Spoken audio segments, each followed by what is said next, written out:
Oh yeah, come on. NDIS changes are getting tough. They've taken more than enough. So George, Ibby, and Corey share the vision. This is the Live Lens podcast, a new edition. We're turning pressure into power. Turning pressure into power.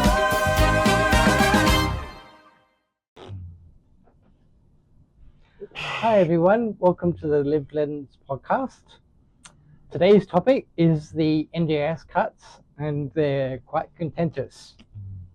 So just give a brief intro to what we've been discussed today. The ongoing rollout of the NDIS, new framework planning and legislative overhauls have sparked intense debate across the nation. While the federal government frames these reforms as necessary to keep the scheme financially sustainable, disability advocates, peak bodies and participants are deeply worried.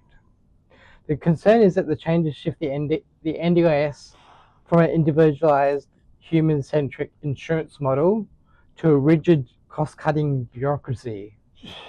Based on analysis from disability legal centres, other advocacy groups and sector briefings, the top NDIS changes causing the most concern and the truth behind why critics argue that this will impact people with disability are going to be discussed now.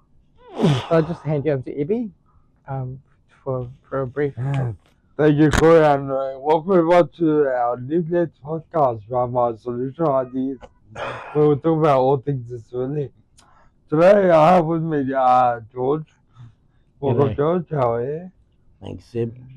Corey, as you all heard, and myself, Evie, where we talk about all things disability. And today we talk about the NDIS cuts and how it impacts people with disability. George, how are you? What's going on? Who's telling the truth? The question I'm going to ask that I'd like to put out there. The NDIS generates $2.50 per person for the economy every time $1 is invested in a person with disability. So I'm quite a logical person. Why are we worried about budget blowouts if the NDIS is funded correctly? That's a good.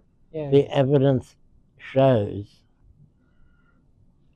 that someone's not telling the truth.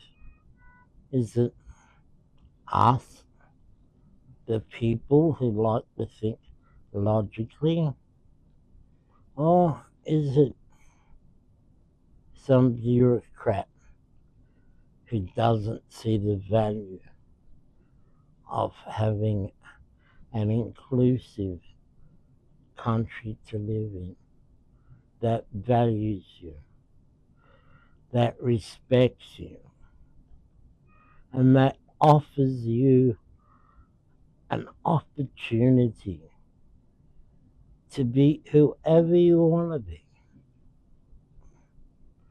If you have the will, the desire, and the support of a good economical system that funds good supports for us people with disabilities,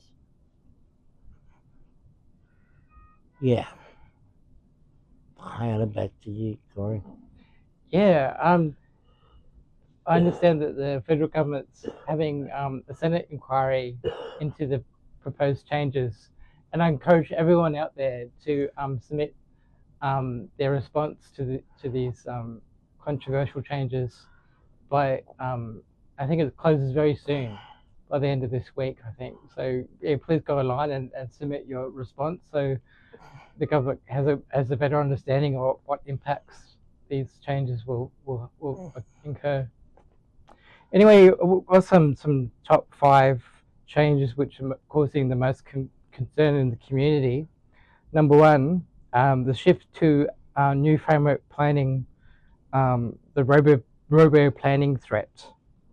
So the change was from mid-2026, the NDIA is transitioning to a standardized support needs assessment model using tools like the ICANN tool to generate overall participant budgets. Instead of plans built by line from extensive allied health reports provided by the participant, a computer-generated algorithm will play a massive role in calculating the funding bucket for an individual. So the fear and the impact of this change is sort of summed up. The critics and sector insiders call this a shift towards a robo-planning model that was criticised under the previous government's link reforms. The major danger is that standardising assessment strips away individual nuance. Sector experts warn that the algorithm has not been adequately tested across diverse, complex disability types, such as severe psychosocial disabilities or non-standard presentations of autism, risking severe funding cuts for people who don't fit a standard profile. So, any thoughts, gentlemen? Yeah, look, the problems with the algorithms is they don't work unless you feed them information. So, and you feed them information that's not directly related to participants. So, what he's saying is these computers are automatically generated to give us a budget based on our needs. But sometimes the information gets lost in the system. And we have to rely on these computers to live our lives. What's going on here? Kind of agree with you, Ibs. The concern is, as was stated, there isn't one standard disability. Yeah. Just to inform people in hierarchy that we have 3 different disabilities right here now. That's true. All of us having different needs today. Exactly. And next year we'll have more needs. And they're going to be diverse. Yeah. There's no ability in that new standard for flexibility, suitability, and choice and control. That's gone out the window. And I'm afraid that system that the government is currently promoting is going to fail. It's going to fail because it doesn't understand the individuals fully. Everyone has a different disability. And in their disabilities, there are different issues. So let's have a look at this. We'll draw you a quick map. We have a hierarchy of needs. For most people, they can look after the first 2 hierarchies. But there's some of us who can't because we're physically not capable. Cognitively we are, mentally we are, but because of our ongoing disability that we have for life, we can't take that to another level of our own development. of our own ability to contribute to society, contribute to the economy. At the end of the day, don't we need to make money for this country? Don't we need to develop our technology, our resources, our people power? Don't we, what's happening here? I don't feel like this government really cares. No, they're not listen to And us. that's the most concerning thing. It directly goes to the leader and his entourage. I call on you guys to exercise your morals. Yeah. Yeah. So Corey, you're right. Yeah. The cuts are gonna really bite into every Australian, whether you have a disability or not. If you have a heart, if you have a mind, and you want to exercise justice, you'll be on our side. Because we're only talking like as if we're your family members. Because we could be quite easy. Yep, that's right. It affects everybody. Yeah.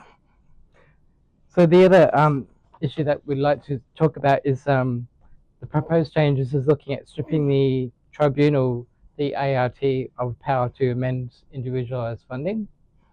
The change under the new framework, if a participant appeals their funding amount, the newly formed administrative review tribunal will face stricter legislative limits. Reports indicate the tribunal will no longer have the authority to overturn the NDIS core budget calculations or directly reinstate specific funding amounts. The fear and the impact of this change effectively will remove a critical independent safety net for participants using the scheme. Historically, thousands of participants have had the right to arbitrary fight internal NDI cuts at the tribunal to secure basic life-sustaining supports. Limiting the tribunal's power leaves participants with almost no external avenue to challenge an unfair budget generated by a new assessment scheme. So what are your thoughts on this, guys? Remember the NDIS was all about voice stripped the control? Yeah. They completely stripped the control of us. Yep. They take control to their own hands. Yep. So where does that leave us? Yep. Following a corrupt system just to live our lives. Yeah, it's removing our control, which was the basic aim of the NDIS, is giving people choice and control. Yeah. I think a bit like this. Every human on this planet has the right to vest their opinion, has the right to say what side of the fence they sit. Could you imagine if we told the LGBTQ community that they could accept maybe Q and B, but they can't accept the rest? Yeah. Yep. Can you imagine telling a mother that their child, because of their socio-economic status, their child's not valued? Can you imagine a country that stops the rights of people and limits it only to bureaucrats and governments? In my belief, one talks about a Western community that shows favor, such as the NDIS, that shows the respect, the value, the key principles that say we are people, we have the right to exist. Or are we a dictatorship ruled over by a dictator who challenges us, with their dictatorship and withholds backs our rights to say something important, to be someone important? And I agree, George. And my fear is that there'll be significant gaps created by funding cuts and the loss of appeal to the tribunal, which will leave people without Stranded. supports and stranded and at risk. That's a big concern. I just would like to take this second, Corey, and remind all these decision makers, you guys ratified and accepted the UN's Charter on Disability.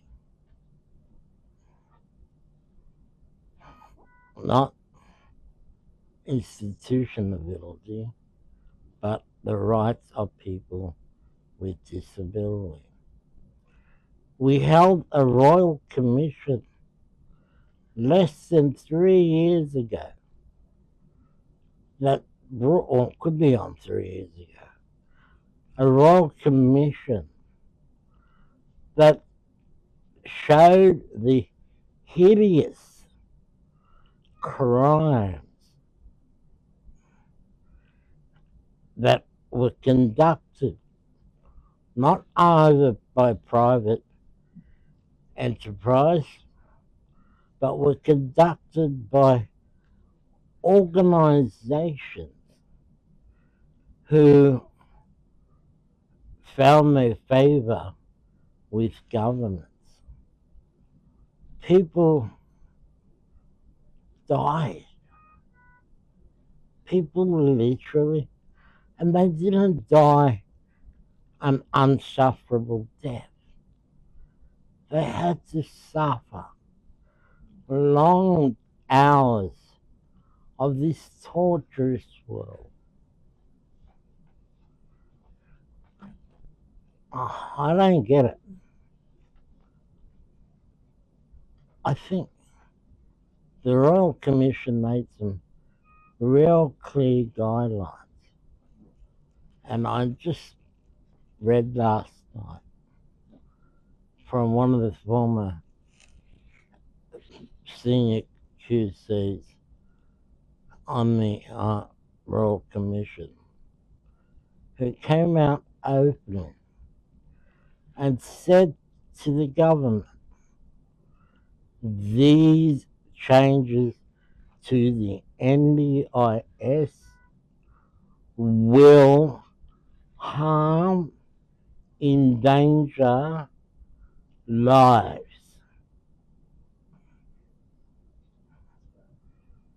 this is fact. This is hardcore fact. The reality is it will endanger people's lives. And you can't shift it onto anybody else.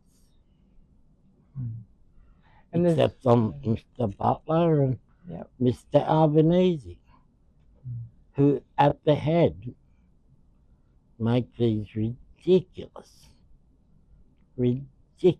changes. I agree, and yeah, disturbingly, it's creating unwanted talk in the online space that people are thinking about assisted dying because then for fear of losing their supports. That's a big concern. That's hideous, Corey. Yeah. That means, do we live in a country that is supposedly democratic? Or do we live in a dictatorship?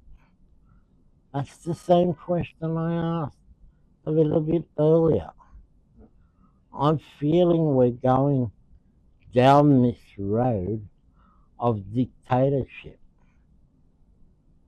and that's going to help us. That's going to really kill people. And yeah. Yeah, so taking us backwards to where people with disabilities are not valued in society, where they should be. Yeah. Any thoughts, Vince? Or? Yeah, look, pretty much everything that was mentioned, it's a cool system. It's a system that doesn't give us flexibility, that makes us suffer. We need to, we always need to, educate for ourselves, but we shouldn't be in this position. We shouldn't be fighting for our lives. It's a cool system. Yeah, And there's no Sure, funding, no extra funding for advocacy. That's been left off the Yeah, table. long time ago. yeah. One of the other issues that we sort of were going to raise was one of the concerns was about strict explicit support lists, the out-of-pocket squeeze. So the government has introduced rigid legislative lists defining exactly what is claimable under NDIS supports versus what is the everyday living expense or a mainstream responsibility such as health or education. And the fear the impact, while designed to stop fraudulent or extreme claims, these lists apply a blunt instrument to highly complex lives. Many creative, flexible supports are generally maximize independence are now banned. This forces participants to pay out-of-pocket expenses for items that were previously allowed to help them live autonomously or face strict penalties and clawbacks from the agency if they misinterpret the complex rules. Any thoughts about?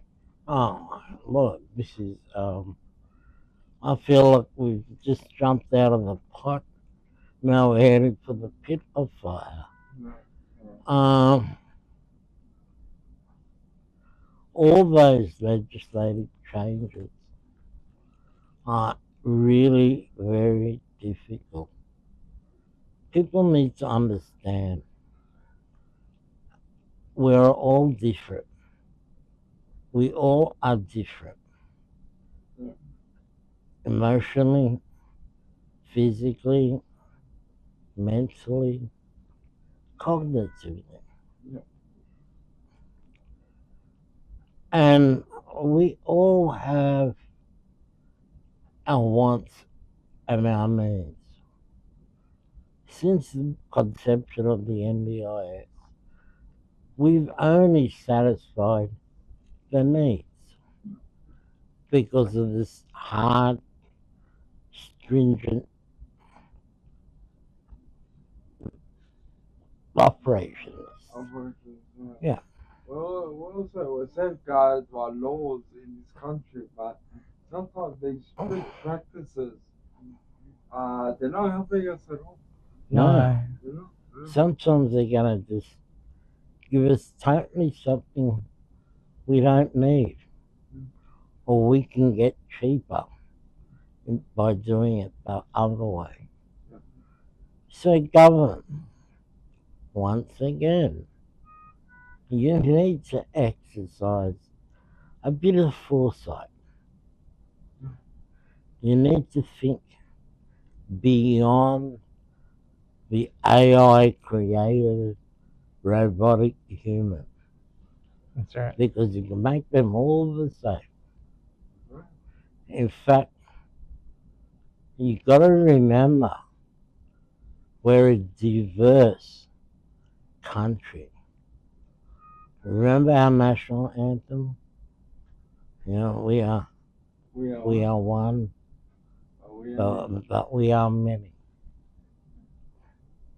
And from all places we came. You know, if you think about our anthem, are we going to change that as well?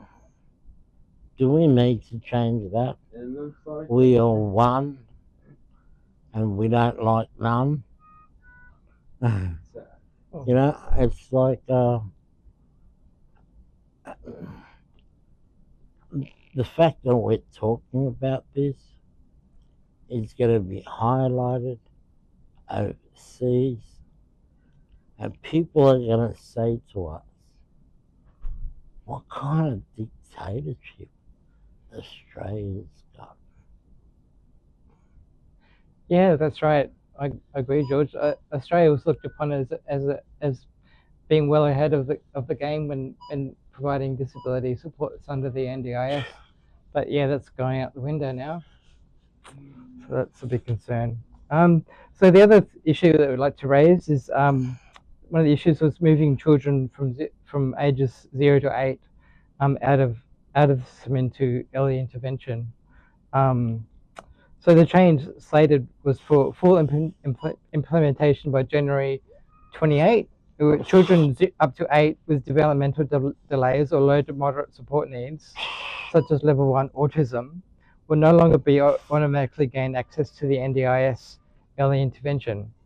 Instead, they'll be redirected to foundational supports run by state governments and community systems. So to fear the impact, the NDIS was built on the principle that intensive early intervention reduces long-term support costs. Advocates fear that moving children out of the NDIS and into state-run foundational supports is a massive gamble, because state health and education systems are already heavily strained. Families face the terrifying prospect of lengthy waitlists and subpar therapy during the most critical development years of a child's life. Any thoughts on these guys?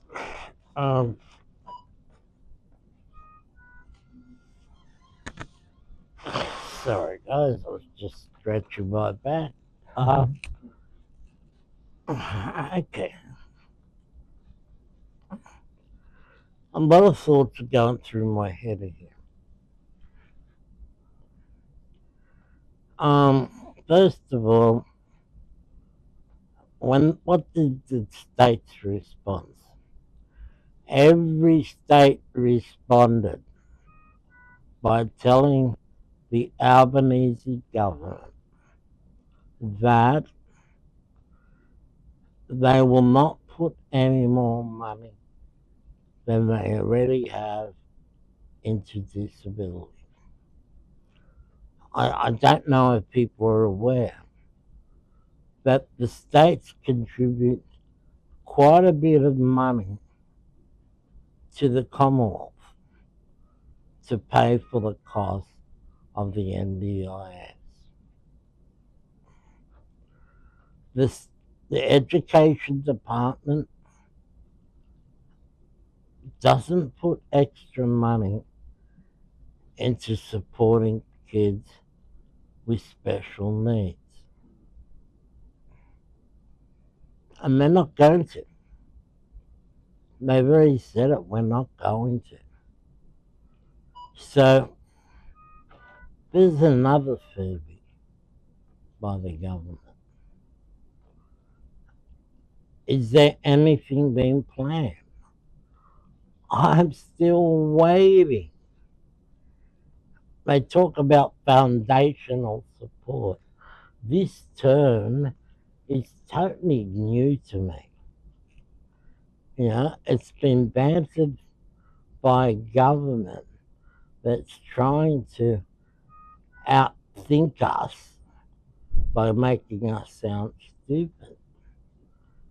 There's no such thing. There's no such thing. Your proposal for kids to go into that New Start program, the Thrive, Thrive doesn't exist. If it does exist, show it to us. Use your money, back yourself. If you are a government who is so confident, show us what Thrive's going to deliver. No. You can't, because you've not planned it. You've not discussed it. You have not gone to your knowledge base and addressed it. Instead, cut.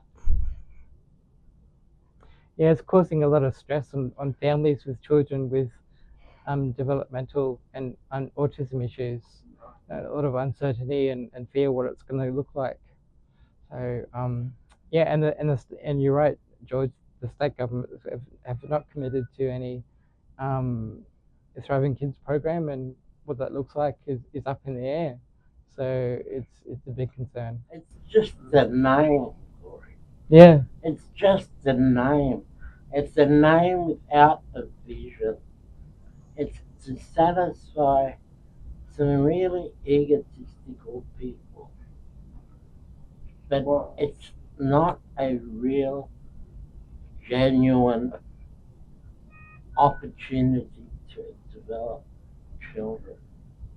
You know, things we have to worry about because of this. Increase in children's suicide. And then what happens when the children grow up? They're going to be put into another system. Yeah. Yeah. And it causes chaos. Institution. So increase the childhood suicide. This is one of my predictions. The next one is increase in suicide in general to the whole country. People with disabilities themselves, families, friends, and the whole country. Because you cannot tolerate seeing another human suffer.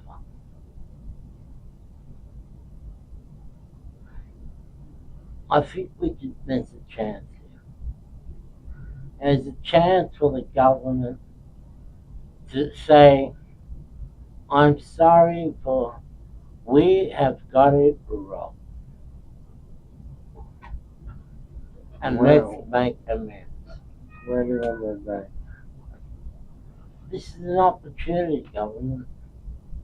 It's an opportunity for you, Mr. Albanese, to show your public some of your old self, of your human self, not what you've become. I've never known you before to be Jack the Ripper. I've always fought for you and have always spoke up in defense of you. and I want to do that again. So this is your opportunity. And it's your opportunity to all our followers to push this out. It's an opportunity for Albanese and his government to make amends and change them back. And allow us to keep our country growing prosperous. Keep our people comfortable. Keep our disabled engaged. Keep the elderly safe. Keep young children developing, progressing. That's not a hard dream. It's not an impossible mission. It's totally within our frame of who we are as a population. No, yeah, well said, Judge. Well said. Anything to add to that point? Yeah, I can finish up with just a summary of what we talked about. The fundamental truth of the current NDIS crisis is a clash of philosophies. The government is treating the NDIS as a fiscal line item that must be capped at 5 to 6% on annual growth to protect the federal budget. Disability advocates argue that by prioritising a rigid framework over individualised human rights, the scheme is breaking its original premise, giving people with disability complete choice and control over our own lives. So yeah, thanks guys. No, well said, Judge. Well said, Corey. Thank you for being on the show, and this is for the viewers out there. You've listened to the Midnight podcast. Before we go, even I want to say one thing. Yes, sir. Solution Ideas has got a way to keep you out there engaged. So if you need transport guys, give us a call on Solution Ideas or get us on the webpage and we'll be there. We should be able to assist you. We're good for medical appointments, regular runs, etc. So please reach out to Solution Ideas and one of our good staff members will be able to assist you. You heard about George, Solution Ideas. Say louder for our people. Thank you for joining us once again. Thank you, Corey. Thank you, George. Join us next time on our podcast, Midnight Podcast. But for now, see you later. Thank you. Bye. See you. Bye-bye. Bye.